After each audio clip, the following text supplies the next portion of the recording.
दिल्ली ने आशी का खुले दिल से स्वागत किया।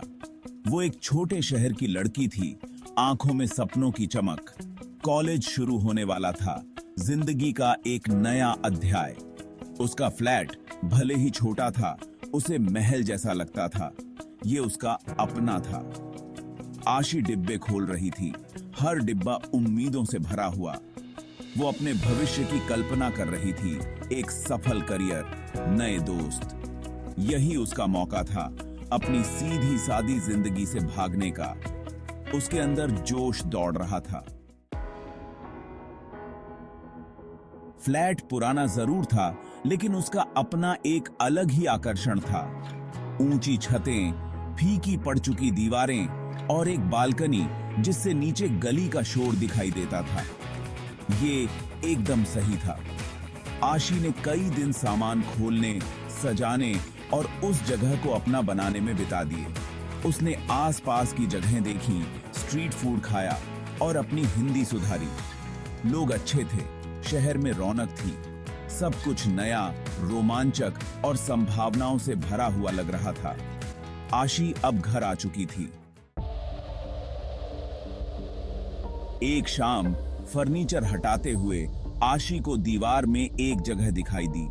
अंदर धूल में सना हुआ एक पुराना गत्ते का डिब्बा रखा था। उत्सुकतावश उसने उसे बाहर निकाला। उसका वजन हैरान करने वाला था। डिब्बा सादा था, बिना किसी नाम या लेबल के। जैसे ही आशी ने ढक्कन उठाया, उसके अंदर एक अजीब सी बेचैनी बढ़ने लगी। इसमें क्या राज छुपा होगा? अतीत के कौन से खजाने होंगे? उसने गहरी सांस ली और अंदर झांका। दिल की धड़कन तेज हो गई। डिब्बे में यादों का खजाना था। पुरानी तस्वीरें, पीले पड़ चुके पत्र और सबसे नीचे एक पुराना कैमरा रखा था। वो बहुत सुंदर था, चमड़े का बना हुआ और पीतल का लेंस लगा हुआ। आशी, जिसे फोटोग्राफी का शौक था, उस कैमरे को देखकर मंत्रमुग्ध हो गई। उसने उसे उठाया। उसकी ठंडी धातु को छूकर उसे एक अजीब सी शांति मिल रही थी। ये कोई खास चीज लग रही थी, जैसे अतीत से कोई नाता हो। उसने उसे साफ करने और उसे फिर से जिंदा करने का फैसला किया। भाग 5। पहली तस्वीरें, परेशानी के पहले संकेत। हैरानी की बात है कि कैमरा अभी भी काम कर रहा था। यह एक पुराना मॉडल था, लेकिन उसकी गुणवत्ता में कोई कमी नहीं थी। आशी ने फिल्म खरीदी। वो अपने नए जीवन को उसके लेंस से कैद करने के लिए उत्साहित थी। उसकी आंखों में एक चमक थी, जैसे कि वह एक नई दुनिया की खोज करने जा रही हो। उसने हर चीज की तस्वीरें खींची। भीड़ भाड़ वाले बाजार, जहां लोग अपनी रोजमर्रा की जिंदगी में व्यस्त थे। शांत पार्क, जहां वह अपने विचारों में खो जाती थी, और अपना मुस्कुराता हुआ चेहरा जो हर तस्वीर में एक नई कहानी कहता था। लेकिन जो तस्वीरें बनकर आईं, वो डरावनी थीं। उनमें कुछ ऐसा था जो सामान्य नहीं था।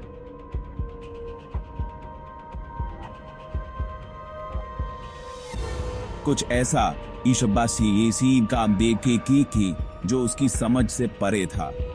वो सुंदर थीं, पुरानी सी लग रही थीं, जैसे कि वे किसी और समय की हों। लेकिन हर तस्वीर में एक अजीब सी चीज थी, एक छोटी सी परछाई जो हर तस्वीर में अलग अलग जगह पर दिखाई देती थी। एक परछाई जो अपनी जगह पर नहीं होनी चाहिए थी, जैसे कि वह किसी और की हो। किनारों पर मंडरा रही थी, जैसे कि वह तस्वीरों के भीतर से झांक रही हो। आशी ने इसे रोशनी का खेल समझकर नजरअंदाज कर दिया।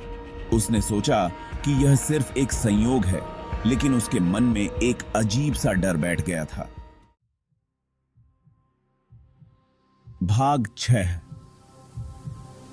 परछाइयां और फुसफुसाहटें। यह कहानी एक ऐसे समय की है जब अंधेरे में छिपी परछाइयां और फुसफुसाहटें एक रहस्य बन गई थीं। जैसे जैसे दिन हफ्तों में बदलते गए, अजीब और गरीब घटनाएं होती रहीं। हर दिन कुछ नया और डरावना सामने आता था, जैसे कोई अदृश्य शक्ति उन घटनाओं को नियंत्रित कर रही हो। जब वो अकेली होती थी तो उसे अपना नाम किसी के पुकारने की आवाज आती थी। यह आवाजें इतनी स्पष्ट थीं कि उसे लगता था कि कोई उसके बहुत करीब खड़ा है। उसकी नजर के कोने में किसी के होने का एहसास होता था। यह एहसास इतना प्रबल था कि वह कई बार मुड़कर देखने पर मजबूर हो जाती थी। उसकी तस्वीरों में परछाइयां और गहरी होती गईं। हर तस्वीर में एक नई परछाई उभरती थी जो पहले कभी नहीं देखी गई थी। आशी के दिल में डर ने घर करना शुरू कर दिया था। वह हर समय असुरक्षित महसूस करने लगी थी, जैसे कोई उसे लगातार देख रहा हो। उसने इन घटनाओं को नजरअंदाज करने की कोशिश की, लेकिन डर बना रहा। वह जितना इन्हें भूलने की कोशिश करती, ये घटनाएं उतनी ही बढ़ती जाती। वो फ्लैट जो कभी उसका सुरक्षित ठिकाना था, अब उसे दबा हुआ सा लगता था, जैसे दीवारें भी उसके खिलाफ साजिश कर रही हों, जैसे हवा में अनदेखी निगाहें घूम रही हों। हर कोने में उसे किसी की मौजूदगी का एहसास होता था जो उसे चैन से जीने नहीं दे रहा था। भाग 7 प्रतिबिंब। एक रात आशी एक बुरे सपने से उठी। उसका दिल जोर जोर से धड़क रहा था। उसकी सांसें तेज हो रही थीं और उसे समझ नहीं आ रहा था कि यह सपना था या हकीकत। जैसे ही उसने अपने बेड साइड टेबल पर रखे पानी के गिलास के लिए हाथ बढ़ाया, उसने उसे देखा। उसकी उंगलियां कांप रही थीं और पानी का गिलास उसके हाथ से फिसलने ही वाला था। खिड़की में एक प्रतिबिंब था, लेकिन वो उसका अपना नहीं था। वो प्रतिबिंब धीरे धीरे और स्पष्ट होता जा रहा था, जैसे कोई उसे देख रहा हो।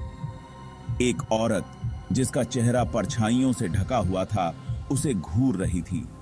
उसकी आंखें अंधेरे में चमक रही थीं और आशी को ऐसा लगा जैसे वो उसकी आत्मा को देख रही हो।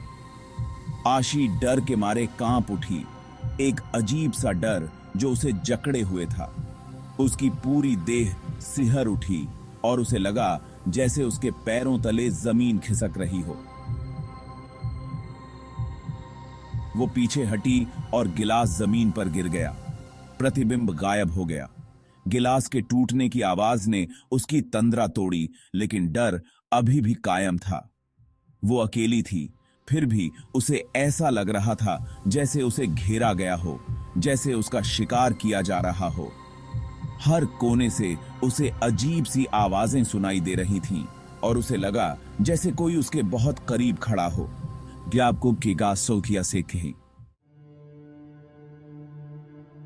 भाग 8 बढ़ता हुआ डर।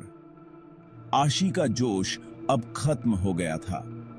उसने बाहर जाना छोड़ दिया, अपने दोस्तों के फोन उठाना बंद कर दिया जो उसकी चिंता में डूबे हुए थे। वो अपने ही फ्लैट में कैद हो गई थी, परछाइयों और फुसफुसाहटों से घिरी हुई। कैमरा वहीं पड़ा था, उसके डर का एक खामोश गवाह। वो जानती थी कि उसे मदद की जरूरत है, लेकिन उसकी बात कौन मानेगा? कौन मानेगा कि उसके सपनों का शहर, उसकी नई शुरुआत एक बुरे सपने में बदल गया है। भाग 9 आशी का गायब होना।